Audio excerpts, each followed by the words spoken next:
I raised my sister by myself. At her wedding, her father-in-law disrespected me during his speech, saying that someone without parents isn't good enough for his son. I immediately asked him, "Do you know who I am?" And he was shocked.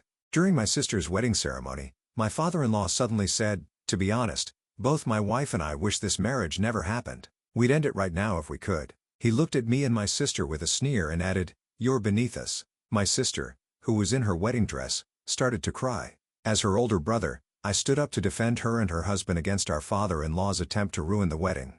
The crowd, which had been buzzing with whispers, went silent and then burst into applause. My name is Robert Smith. I'm 30 years old and single. I currently run a small family-owned lunch shop. When I was in college, my parents died in a car accident, so I decided to drop out and take over the family business.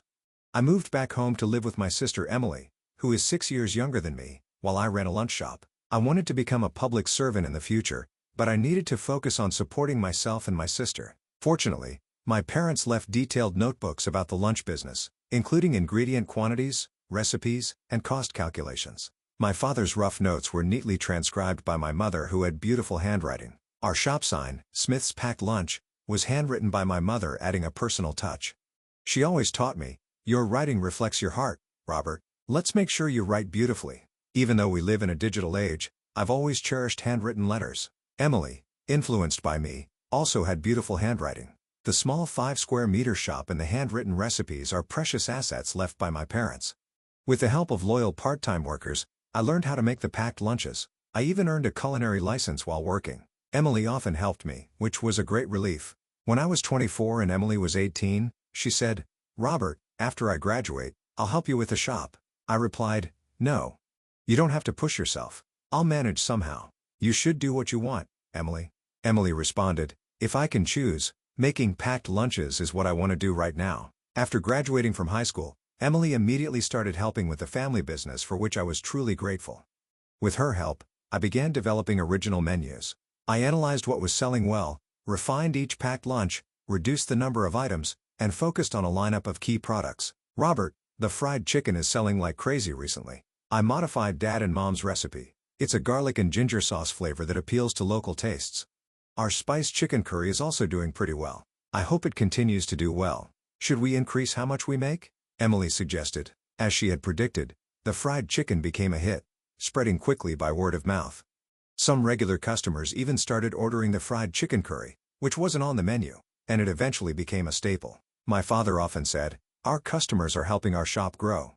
Although busy times could be hectic, seeing the part-time workers and Emily working hard along with the happy faces of our customers naturally eased my fatigue after work. As the second-generation owner, I began to believe that Smith's Packed Lunch had the potential for growth and that there was much more we could achieve. "Welcome."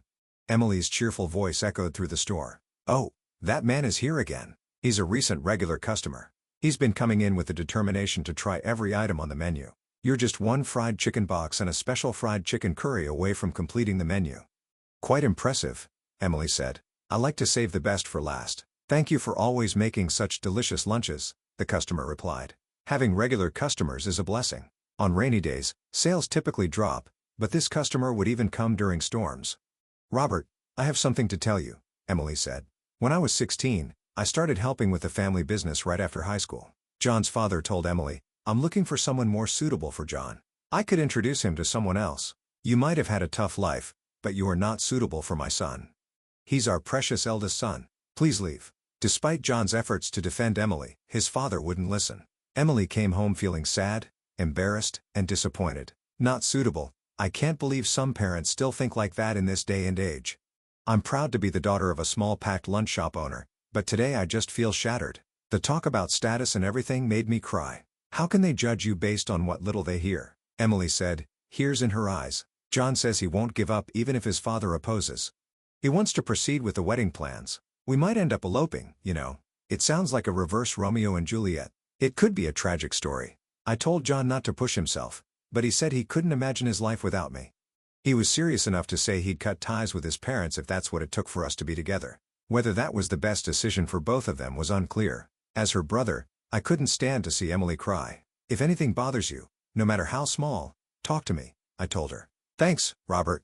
It must have been the first time Emily had ever been looked down upon, so it hurt her deeply. Tears welled up in her eyes again. John was very serious about marrying Emily. At home, Emily was writing wedding invitations by hand. She was steadily preparing for the wedding. It's their life after all, I thought, feeling like there was no room for me to intervene. Meanwhile, I was working on promoting the shop using a website and social media even though I wasn't very familiar with computers and phones. Recently, I bought a food truck, had Emily write the chalkboard menus, and started attending local markets to spread the word about Smith's packed lunch. The wedding date was set. It was going to be a small ceremony with close family. Robert, I've managed to convince my parents. Please attend the wedding without worry. I trust you, John. But Emily still insists on working at the shop. That's included in our plans. Having her work will be helpful. Robert, you know the customers come to get their energy from me, and you will miss me, right? Emily was my only sister, my only family. As her brother, it was my duty to let her go, but I felt a bit lonely. Her promise to continue helping with the shop was my only solace. The wedding day arrived. Seeing Emily, who usually wore a cotton bandana, apron, and jeans, now with her hair beautifully done and wearing a wedding dress, I was amazed at how stunning she looked. Thinking about all the struggles we went through, I couldn't help but shed tears at her radiant appearance. Robert, why are you crying? It's too early for that. We're just getting started. Oh, it's just dust in my eye. Ouch. I should take some pictures. I took out my rarely used DSLR camera and captured Emily from various angles. I must have clicked the shutter about 50 times. These photos would be precious memories of our time together. Robert, you're such a kind person. Thank you for everything.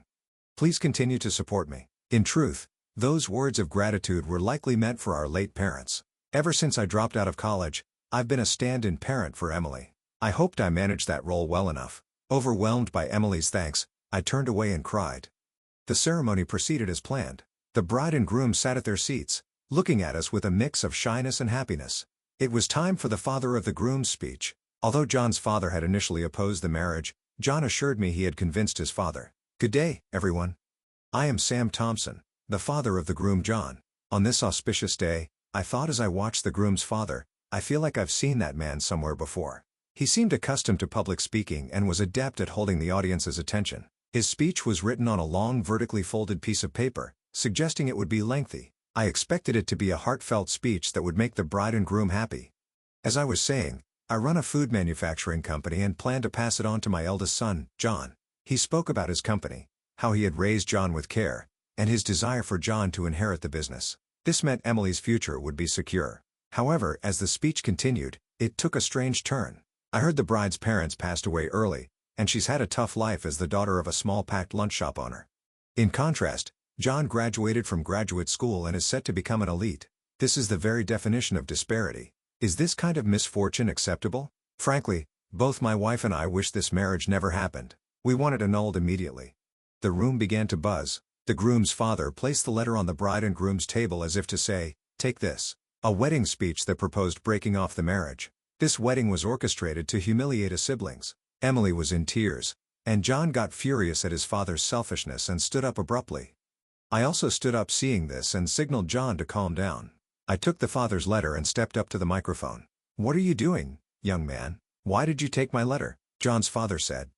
"I'm next in line for the speech, so I took the liberty of coming up," I replied with a smile. The MC hurriedly introduced me. "I am Robert Smith, the bride Emily's brother." "Robert Smith? Who is this youngster?" John's father muttered, trying to recall. He looked at me, searching through his memory. "The groom's parents may oppose this marriage, but I support it. Though I may be just the son of a small packed lunch shop owner, my sister and I have shared many hardships together. We take great pride in the work we inherited from our late parents, and we always will." The room grew even more restless. I continued, "They say handwriting reflects the heart. Looking at this letter written by the groom's father, I see nothing but a regrettable and rude individual. Placing such a poorly written letter on the bride and groom's table is an insult to their special day." "What are you saying, you impertinent fool?" "I said it's a mismatch," John's father shouted. "Do you know who I am?" "Mr. Thompson," I retorted firmly. "You're Robert Smith, the owner of Smith's Packed Lunch." Recognition dawned on his face. I usually wore an apron with a headscarf, but he finally matched the name with the person. "Regardless of what you say, even if this marriage seems like a modern-day Romeo and Juliet, I will support and watch over John and Emily as a brother and brother-in-law. Thank you for listening." The previously buzzing room fell silent and then erupted in applause. After the ceremony, John's father hurried over to me. "I didn't realize you were the owner of Smith's Packed Lunch. I sincerely apologize for my rudeness." I'm just the son of a packed lunch shop owner. I understand your point clearly. The father had once visited our shop with his executive, proposing to turn our popular fried chicken into a frozen food product and even expand into a chain of fried chicken specialty stores. It was a pivotal project for their company, and I had been on the verge of signing the contract, impressed by how much they valued my recipe. But after the way, he humiliated my sister and me and embarrassed his own son at the wedding. Your handwriting reveals your character. My mother's words were right. Handwriting reflects the heart. Mr. Thompson, please consider the proposal null and void. It's impossible to work with you. That's impossible. We've already finalized the package design and sent it to the printer. We've also contracted and renovated 6 stores. You acted too quickly. I haven't signed the contract. Moreover, this recipe is a treasured family secret refined by me from my late parents' original. I'm not giving it away. You should look elsewhere. The Smith's packed lunch brand carries significant weight. Please reconsider. Suddenly, John interjected and cut into the conversation. Dad, our relationship ends today as promised. I never expected such a betrayal. I'm cutting ties with you. John, please reconsider. You're the only heir. John shouted with tears streaming down his face. Who broke our promise first? Thus, John ceased to be a son to his father. He took on our family name, becoming John Smith. After the tumultuous wedding, Emily and John moved into an apartment near the packed lunch shop. Emily's previously 0-minute commute turned into a 20-minute bike ride. Despite this, she continued to greet customers with her usual cheerful welcome and worked hard in both customer service and food preparation. Handwritten pop signs are now Emily's specialty.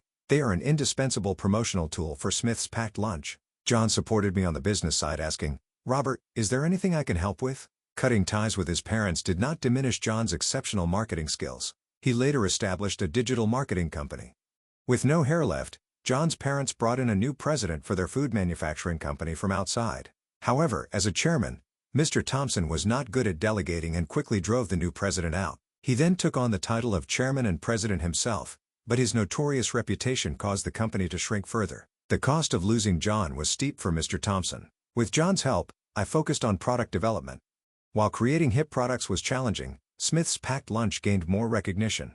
The chicken curry John suggested was initially sold in local convenience stores and supermarkets, but now it can be reached nationwide through online sales. It was even featured in department store catalogs for holiday gifts. It felt like a small stone causing ripples in a pond, expanding slowly but surely. What our late parents built was now blossoming.